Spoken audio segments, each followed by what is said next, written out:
If you had 40 days after the most significant event in human history, what would you say? What would you do?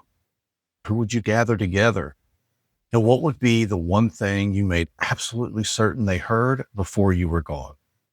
Well, Jesus had exactly that. 40 days after the resurrection and after everything, the life, the teachings, the cross, he gathered his followers and gave them one final instruction.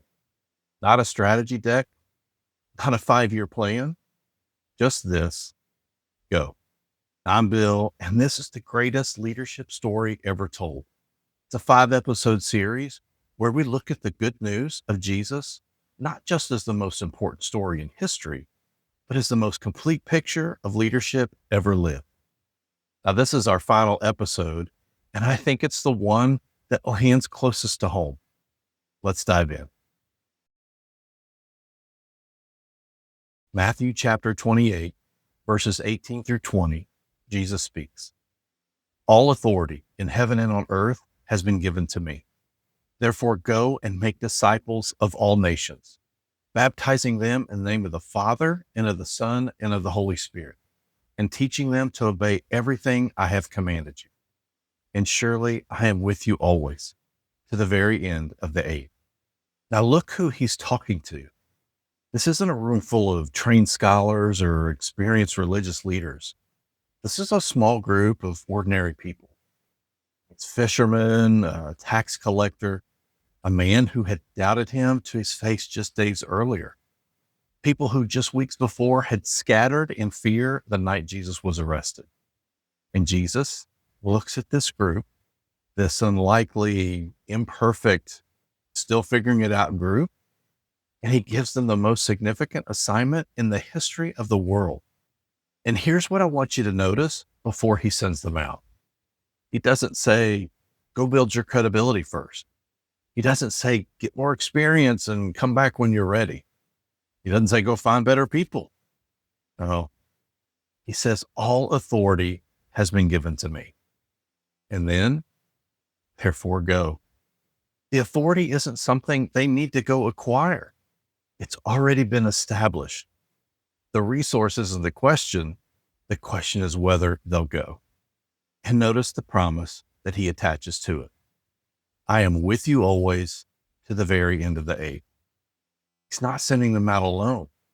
He's sending them out covered. The same is true for you. So here's where this series ends up, and why I said this episode lands closest to home. In my coaching work with aspiring leaders, one of the most consistent things I encounter isn't a lack of knowledge. It isn't a lack of desire. It's this: people sitting on what they already have. They know they need to lead differently. They know they need to develop their team and have that hard conversation and step into the next level of responsibility. But they're waiting for permission or waiting for the right time. Or most of the time, it's waiting for enough certainty and confidence to feel ready. But Jesus's final words weren't go and get ready. They weren't go when the conditions are right. They were simply, you already have what you need, now go. That's the posture this entire series has been building toward. Lay down position, see potential in others, take accountability, refuse to let failure have the final word, and then move.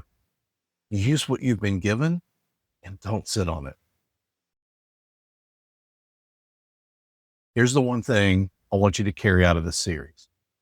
Every leader is responsible for what they do with what they've been given. Not what you'll have someday, it's what you have right now. In skill, in influence, even in opportunity. That's your assignment. And it's enough to start. So here are the questions I want to leave with you. Not just for this episode, but at the end of this entire series. What are you waiting for? What have you been given in skill, in experience, in opportunity that you haven't fully stepped into yet? That's your next step. And it doesn't require you to be perfect or fully prepared or completely certain. It simply requires you to go. Thank you for spending time with me. If this series has meant something to you, I'd love to hear about it. Reach out, leave a comment, or share it with someone who needs it. And I'll see you in the next video.